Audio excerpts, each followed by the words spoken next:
मेरी बहन का क्वेश्चन ये कि पीरियड के लास्ट के 2 डेज़ जो होते हैं उनमें ब्लीडिंग बहुत कम होती है, लगभग ना कि बराबर होती है, ऑलमोस्ट स्पॉटिंग होती है। तो क्या ऐसे में अगर हस्बैंड चाहे तो वो वाइफ के साथ जिमा कर सकता है?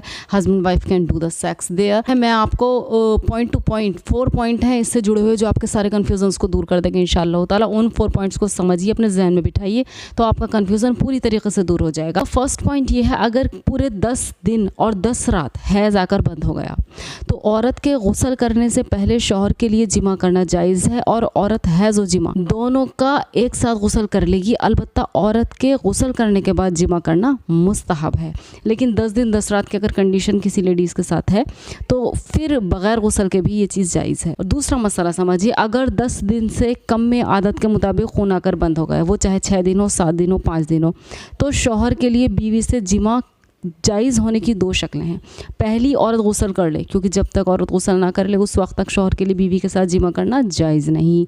नंबर 2, इतना वक्त गुजर जाए कि औरत के ज़िम्मे एक नमाज की क़ज़ा लाजिम हो जाए। कभी कभी दिन पूरे हो चुकते हैं लेकिन हम टाइम समझ नहीं पाते कि फ़ला टाइम शुरू हुआ था या अब नहा लें, तब उसके लिए है कि टाइम भी अगर आपको डिफ़ाइन करना है तो आप इस तरह से कर लें कि जब इतना वक्त गुजर जाए कि औरत के ज़िम्मे एक नमाज की क़ज़ा लाजिम हो जाए, यानी गुस्ल करके तकबीर तहरीमा कहने की गुंजाइश के बाद दूसरी नमाज का वक्त शुरू हो जाए। मसलन जब औरत पाक हुई तो ज़ोहर का वक्त ख़त्म होने में इतना वक्त बाकी था कि वो गुस्ल करके अल्लाह अकबर कह सकती थी।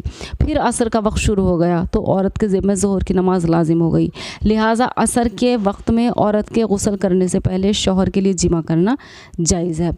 और अगर सूरज निकलने से ज़वाल के दरमियानी वक्त में 10 दिन से कम में आदत के मुताबिक खून आकर बंद हो गया तो शौहर के लिए उस औरत के साथ बग़ैर गुस्ल के जिमा करना उस वक्त तक जायज़ नहीं होगा जब तक कि असर का वक्त शुरू ना हो जाए, क्योंकि असर का वक्त शुरू होने के बाद ही औरत के ज़िम्मे ज़ोहर की क़ज़ा लाजिम होगी। ठीक है जी, ये उनके लिए है जिनका गुस्ल हो मतलब गुस्ल करने की गुंजाइश हो जाती है, पाक हो जाती हैं पर करती नहीं है, तो ये उन लोगों को भी समझने की ज़रूरत है। और लास्ट पॉइंट ये, अगर औरत की 5 दिन खून आने की आदत थी लेकिन 4 दिन के बाद खून बंद हो गया तो औरत पर गुस्ल करके नमाज़ पढ़ना तो लाजिम हो गया, लेकिन जब तक पूरे 5 दिन ना हो जाएं शौहर के लिए जिमा करना जायज़ नहीं। मुमकिन है कि फिर खून आ जाए। तो ये थे वो 4 पॉइंट्स जिनमें हर बारीकी को बता दिया गया।